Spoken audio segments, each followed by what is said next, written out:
Assalamualaikum warahmatullahi wabarakatuh. Saya Saulan Siregar, guru PPKN di SMA Negeri 1 Babelan. Pada kesempatan kali ini, saya akan menyampaikan materi pembelajaran kelas 11, Bab 5, Strategi Mengatasi Berbagai Ancaman Terhadap Ipolek Sosbud Ankam dalam Membangun Integrasi Nasional. Sebelum kita membahas tentang materi pembelajaran, marilah kita dengarkan dulu lagu dari Sabang sampai Merauke.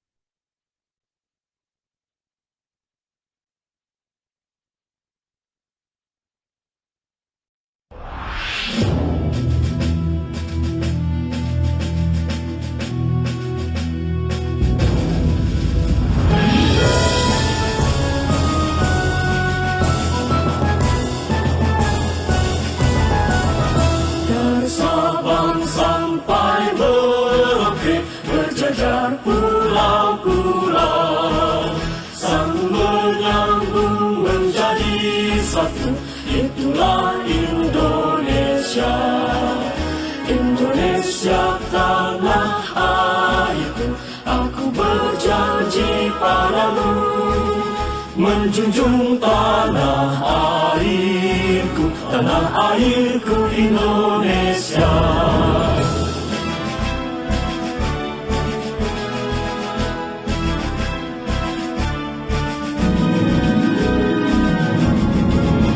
Dari Sabang sampai Merauke berjajar pulau-pulau, sambung menyambung menjadi satu. Itulah Indonesia. Indonesia tanah airku, aku berjanji padamu menjunjung tanah airku Indonesia, menjunjung tanah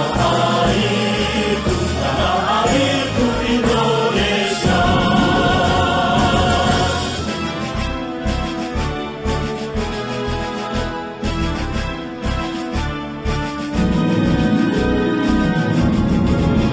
Dari Sabang sampai Merauke berjajar pulau-pulau, sambung menyambung menjadi satu. Itulah Indonesia.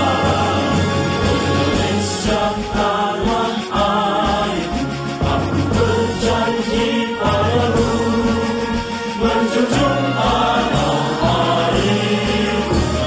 airku Indonesia, menjunjung tanah airku Indonesia. Makna dalam lagu tersebut ditegaskan begitu luasnya negara kita.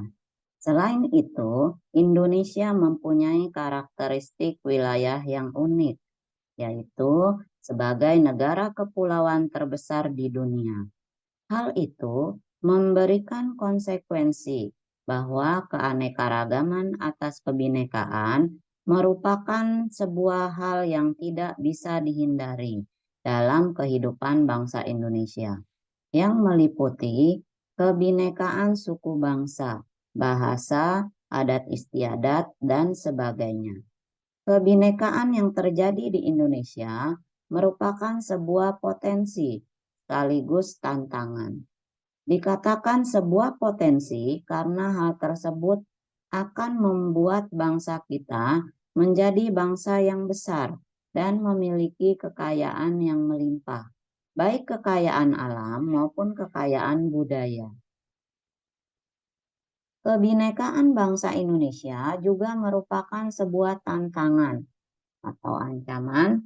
Dengan adanya kebinekaan tersebut, mudah-mudahan mudah membuat rakyat Indonesia berbeda pendapat yang dapat membuat emosi lepas kendali, mudah tumbuhnya perasaan kedaerahan yang sempit, yang sewaktu-waktu dapat menjadi ledakan yang mengancam integrasi nasional atau persatuan dan kesatuan bangsa.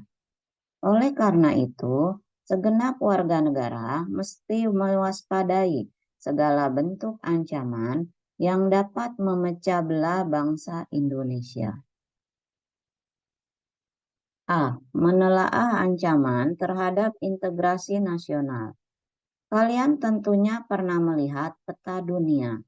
Dalam peta tersebut, kalian dapat menunjukkan posisi Indonesia yang berada di tengah-tengah dunia, dilewati garis khatulistiwa, diapit oleh dua benua, yaitu Asia dan Australia, serta berada di antara dua samudra, yaitu Samudra Hindia dan Pasifik. Kondisi tersebut menunjukkan bahwa wilayah Indonesia berada pada posisi silang yang sangat strategis.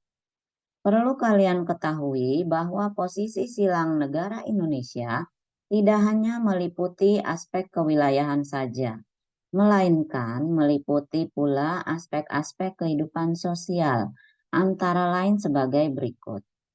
1.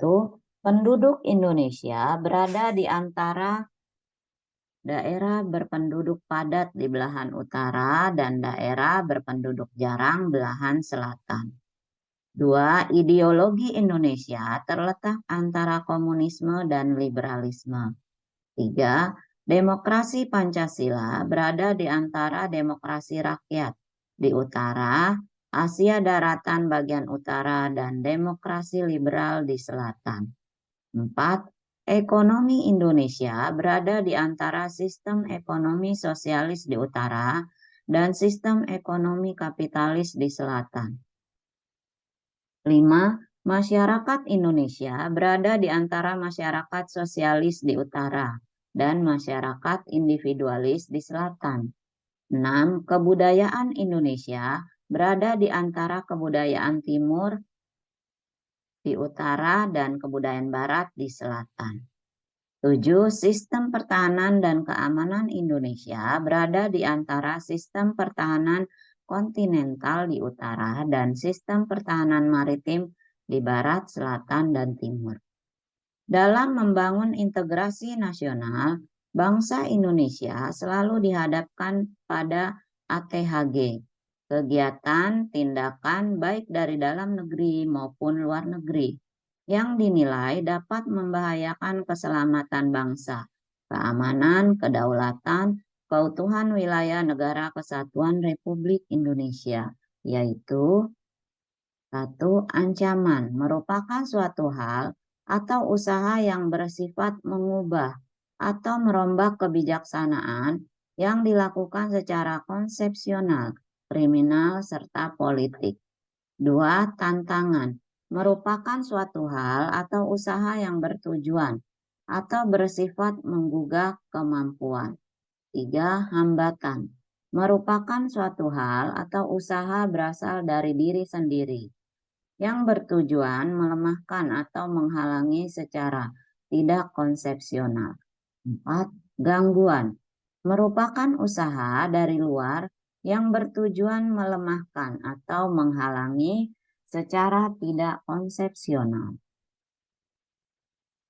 Ancaman bagi integrasi nasional tersebut datang dari luar maupun dari dalam negeri Indonesia sendiri dalam berbagai dimensi kehidupan, seperti ideologi, politik, ekonomi, sosial budaya, pertahanan, dan keamanan. Ancaman tersebut biasanya berupa ancaman militer dan non-militer. Komunisme menjadi salah satu ancaman terhadap ideologi Pancasila. Meski Indonesia menolak dengan tegas paham komunis, tetapi apabila ancaman tidak segera diatasi, bukan tidak mungkin komunisme kembali berkembang pesat di Indonesia. Bangsa Indonesia belum sepenuhnya terbebas dari pengaruh paham lainnya. Misal, pengaruh liberalisme. Liberalisme yang disokong oleh Amerika Serikat tidak hanya mempengaruhi bangsa Indonesia, tetapi hampir semua negara di dunia ini Hal ini akibat dari era globalisasi. Indonesia memiliki sejumlah objek vital nasional dan instalasi strategis yang rawan terhadap aksi sabotase yang harus dilindungi.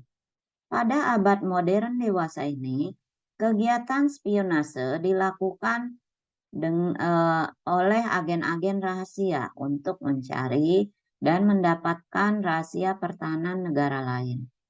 Kegiatan spionase dilakukan secara tertutup dengan menggunakan kemajuan ilmu pengetahuan dan teknologi, sehingga tidak mudah terdeteksi.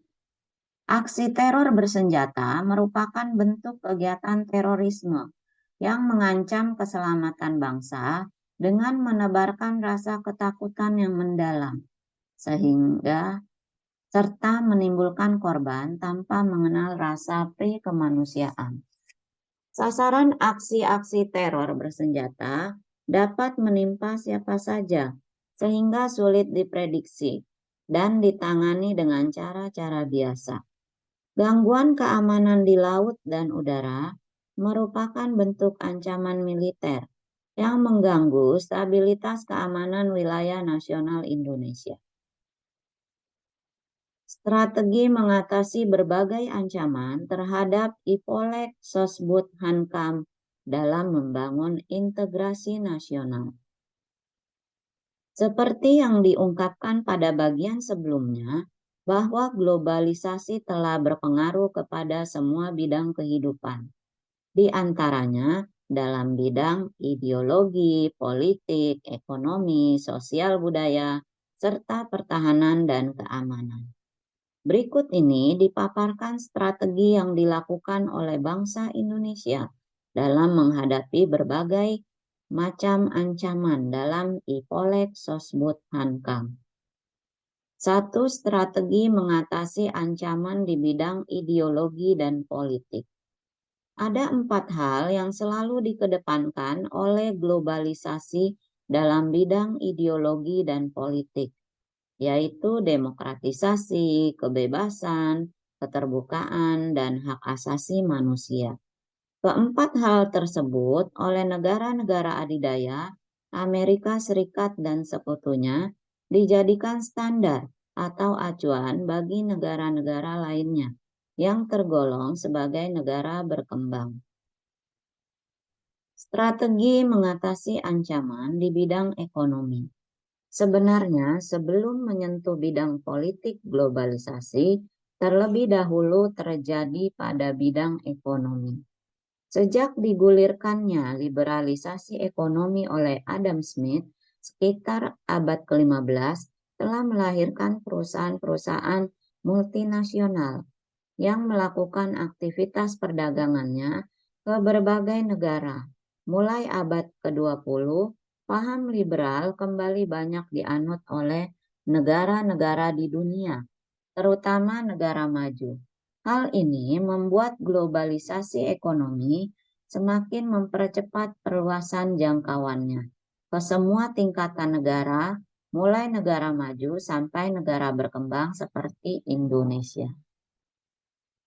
3. Strategi mengatasi ancaman di bidang sosial budaya.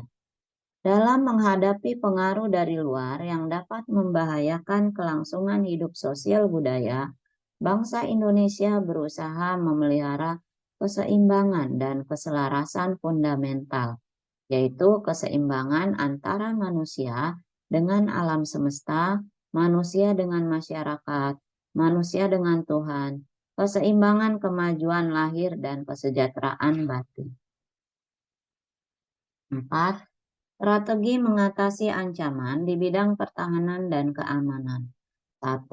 Tiap-tiap warga negara berhak dan wajib ikut serta dalam usaha pertahanan dan keamanan negara. 2. Usaha pertahanan dan keamanan negara dilaksanakan oleh TNI dan Polri sebagai kekuatan utama, masyarakat sebagai kekuatan pendukung. 3. Tentara Nasional Indonesia terdiri atas Angkatan Darat, Laut, dan Udara. Sebagai alat negara bertugas mempertahankan, melindungi, dan memelihara keutuhan dan kedaulatan negara. 4. Kepolisian Negara Republik Indonesia sebagai alat negara yang menjaga keamanan. 5. Susunan dan kedudukan Tentara Nasional Indonesia, Kepolisian Negara Republik Indonesia, hubungan kewenangan Tentara Nasional Indonesia, dan Kepolisian Negara Republik Indonesia. Sistem pertahanan dan keamanan negara yang bersifat semesta bercirikan sebagai berikut. 1. Kerakyatan, yaitu orientasi pertahanan dan keamanan negara diabdikan oleh dan untuk kepentingan seluruh rakyat. 2. Kesemestaan, yaitu seluruh sumber daya nasional didaya gunakan bagi upaya pertahanan. 3. Kewilayahan, yaitu gelar kekuatan pertahanan dilaksanakan secara menyebar di seluruh wilayah negara kesatuan Republik Indonesia, sesuai dengan kondisi geografis sebagai negara kepulauan. Demikianlah materi yang bisa saya sampaikan. Terima kasih atas perhatiannya. Wassalamualaikum warahmatullahi wabarakatuh.